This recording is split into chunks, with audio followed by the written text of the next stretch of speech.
Hi, I'm Jazz and I'm an alcoholic and I'm codependent. I work a 12-step program and I seek help. I'm a seeker and a traveler in my journey. In early recovery, very early, back in the just got sober phase, because I was from a family with lots of drinkers, lots of partying, and I was definitely one of those as well. And I used to love that. And so it is kind of cool that I got to experience that drinking life before I experienced sobriety. And, when I first quit drinking, I was in treatment because I couldn't stop on my own. And when I got out and I was thinking about Christmas and the holidays, I didn't go to family functions for like 2 years. Like I couldn't, I was so insecure and I just didn't have the strongest recovery, like for myself. Like my insides were insecure. I didn't have a good sense of self. I was so fragile still. And so I didn't have the courage to explain my life or what was happening. So for me, I avoided the family stuff for a few years in early recovery. And then I started to slowly come back into the family and around the family as my new sober self, because I was just so raw and fragile that everything was just going into me in the beginning. And so, because I was a drinker and then now I'm not a drinker anymore, like all my friend circle was different. I was very still overwhelmed and caught up by all the things I was not doing anymore, focus in the past and what I'm not getting. And so I'm still dealing and processing with all of that stuff that I don't have anymore. And I had to do the things I wanted to be alcohol free. And I made that commitment. So I had to do things that would help protect that commitment. And so it did mean that I couldn't be around certain places and drinking all the time. Whenever I was around drinking, I always had a friend in recovery with me, and I'd have to leave if I got too overwhelmed. So in that sense, and I started to not hang around the same people. I just changed, and I didn't know how to be anymore, and I knew I was different. So I just really took a step back. Like I just took a step back from everything. Everything was changing, and who I was changing, because who I was actually starting to evolve. Who I was drinking wasn't actually who I was. And all that drinking was just a symptom of other problems, like from deep-rooted problems. So my drinking was just the thing that I was using to cope, to get by, to feel okay. But once I took that drinking off, it was very scary, and I didn't have that shield anymore. I didn't have that false protection. I was all open, and I was just learning my program. So it was really freaky. And so it was, I'm just trying to learn how to get recovery first in my life, like getting to consistent meetings, getting to know my sponsor, going on coffee dates. I'm in such a change of my life, and I didn't want to be associated with the drinking life anymore. So slowly, things were changing of importance, and how successful do I want to be? I really wanted to be really successful. So I did everything that I could to go towards how do I have a drinking free life, and how do I put recovery first? And just because I'm supposed to be at the family stuff and do the family stuff doesn't mean that I have to go. If I don't want to go, I don't have to go. And I don't have to explain why I don't have to go. The other thing that I came home from treatment, and I asked my parents to remove all the alcohol from the home, and they did. And so that kind of took the pressure off, and I felt very supported in that way. Like, I felt very supported that they took what I did very seriously. And I was at a very life and death point with my alcoholism, and I just did all this work and treatment. So coming home was just such a shock of how do I handle sober. And so I needed to make it as easy as possible. I couldn't have alcohol distractions. I couldn't be around alcohol. It was even hard to see alcohol on TV.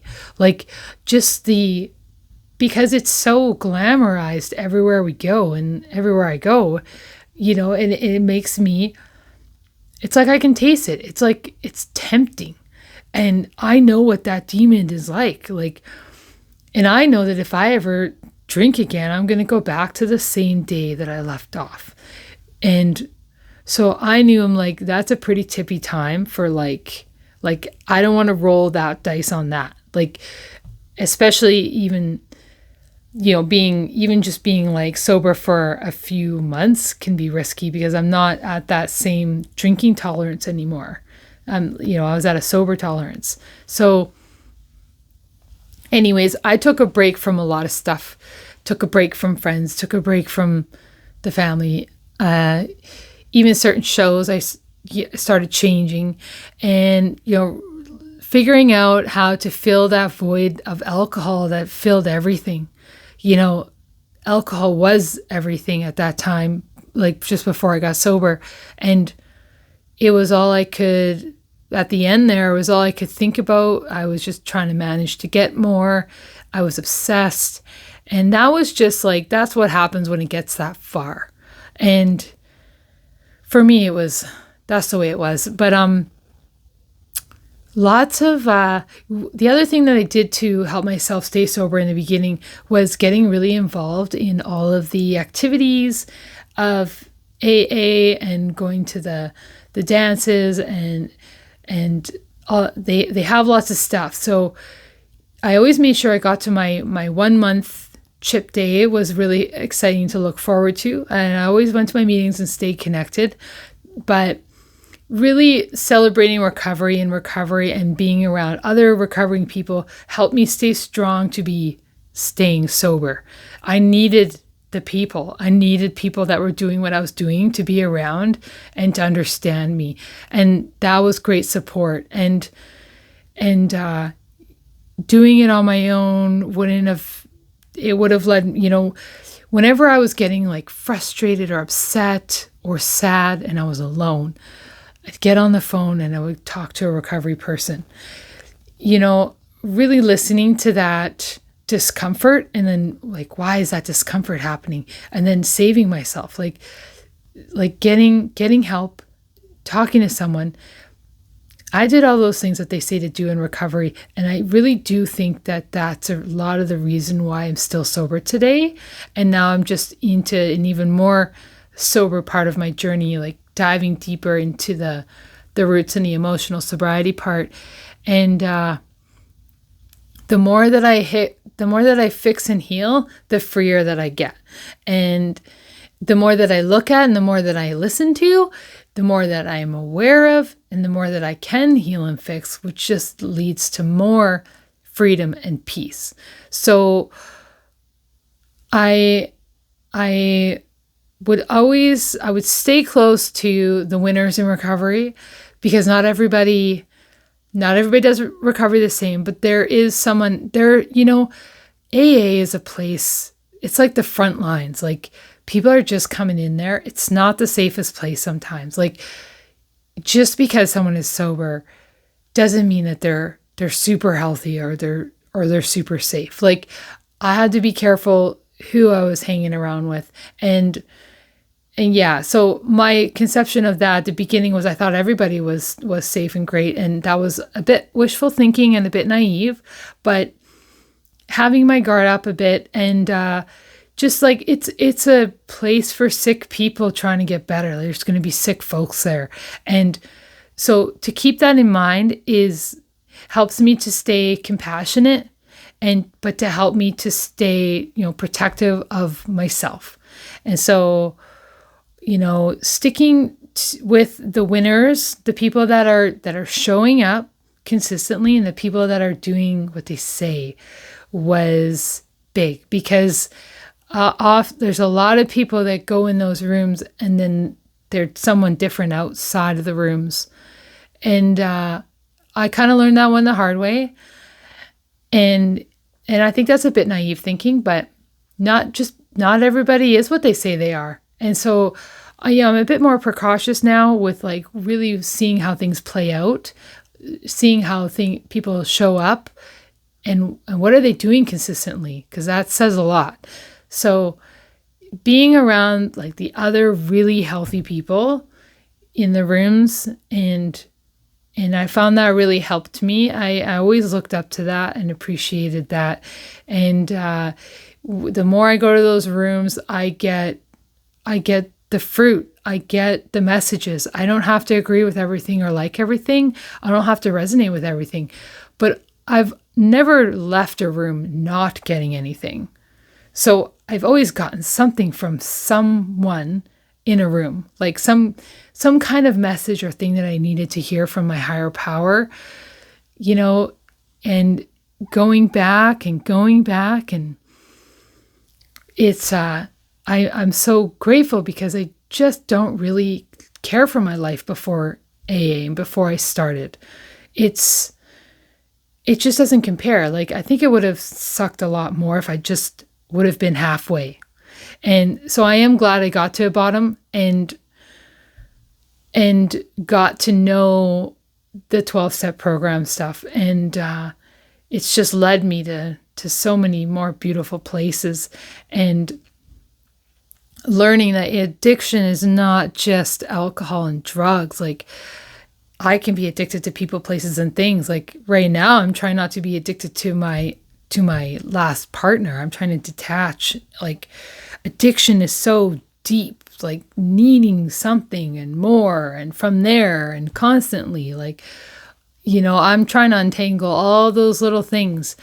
And but I would not have been able to get to that place without removing the alcohol, the substance, the thing that I'm doing.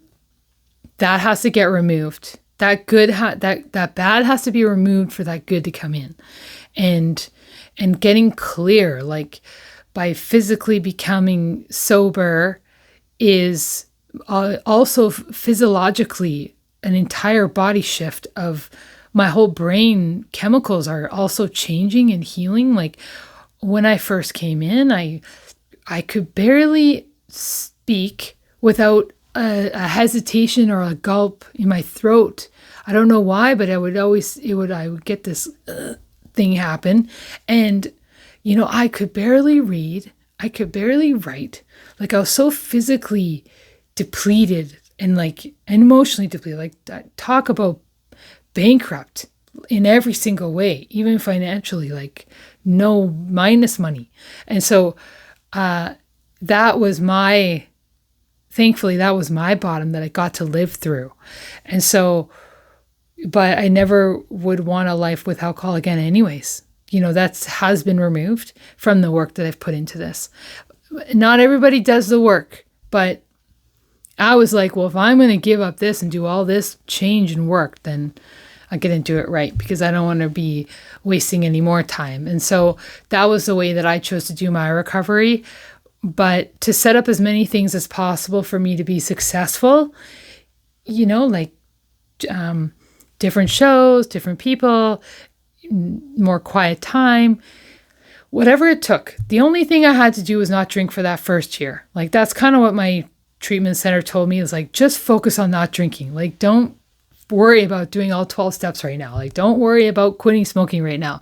Don't worry about the debt right now. Like, don't worry about, I was also going through legal battles right away. Like, it's all going to happen over time. It did happen over time.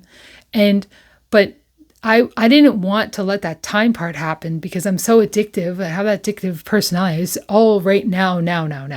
I need the results now. I need this now. I was impatient. I was in a hurry. And it's like, I just have to not drink today. Like, that's it. And then I just focus on that for a year.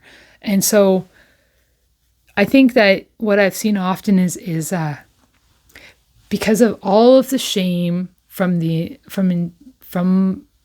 my life, I wanted to fix it as fast as possible because I didn't want to be exposed. I didn't want people to see my shame. I didn't want to see my shame. I didn't want to feel shame, but I felt very shameful when I got sober. I felt very inadequate. I felt like a loser.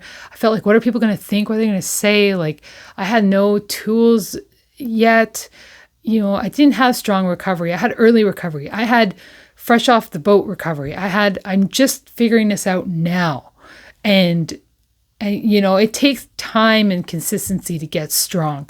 And so to get myself through I tried to make it as easy as possible. Focus on the wins. Surround myself with the healthiest people possible, the safest people. And, getting involved in all the fun stuff, and then just keeping it simple, like just stay sober. Like, we're trying to figure out everything else as well is overwhelming. It puts me at risk of a relapse. And that pressure to fix right now and be better right now, I had to really figure out how to take that pressure off, and that self-pressure that I was doing. So I took that off. I just stuck to the bare bones of recovery and like how to put recovery first. And, I wasn't too into going out to places that there was alcohol. I didn't want to be a part of that alcohol life anymore. And I did, so I just wasn't around as much because I think that's just what I needed at the time. I also had little kids. But I didn't want to it just seemed fake to me because I wasn't that anymore. So why would I be like that? Like, I want to be a sober person and I want to win at this. And so I just did everything that I could to help me win at this, like help me win at being alcohol free and move on with my life. And it didn't help me to shame myself. I had to slow down, and to help with my shame I really had to slow down. It's like, I'm only to do what is expected of me today, and that's not to drink. I'm just did a really hard thing by getting sober, and how do I keep my sobriety now? Like, everything to help me keep my sobriety is what's important right now. Like, that was my number one focus, and my number one job was how do I stay sober today? Now, if I go to that event, am I going to be tempted to drink alcohol? What's my plan? What's my plan if I am tempted to drink alcohol? Maybe I should tell my sponsor I'm going to this thing, and I should set up that plan to keep myself safe and be like, I'm going to this thing, like, are you around and available for if I need to call? The other thing is I was going through court stuff. So it was like, I had lots of losses in court before I won anything, and this is family court, but I had, support. Like, I got out of that courtroom, I was on the phone with my sponsor. Like, anything that was like a really emotionally elevating or triggering my anxiety and fear, I had to get that support from somewhere somewhere. Like, it always took another person. I didn't do very much of this on my own. I always had people with me. I found people, put them in my corner. Like, I set up my network. And so if I was in distress, I needed help and I would get help. So whatever it took to stay sober, I would have to do to stay sober. And so far it's now I don't have that problem with staying sober. It's easy to stay sober now because I'm so connected and it's such a habit now.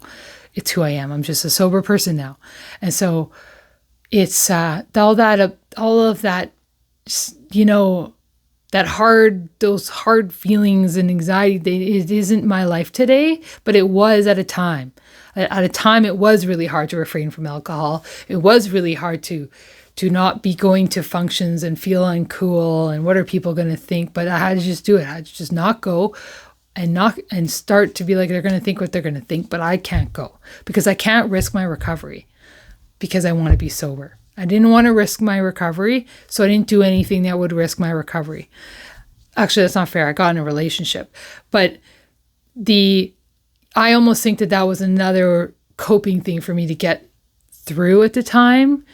And I wish I never did that, but that was my story. So whatever it takes to stay sober, I was doing, and I wasn't around the drinking environment anymore because it just didn't feel strong enough. So if I'm not strong to do it, I wasn't doing it. And then if I did have to do it, then I would get that support like right there and ready and prepare for that. Like prepare for things. I went to all the Christmas AA events during Christmas and lots of like board game nights and, hanging out with sober people, like learning how to, embracing my new sober life. And that's where my attention went. And I am sober today because of doing that, I believe. And yeah, I didn't want to waste, I just wanted to get through it. But I had to slow down.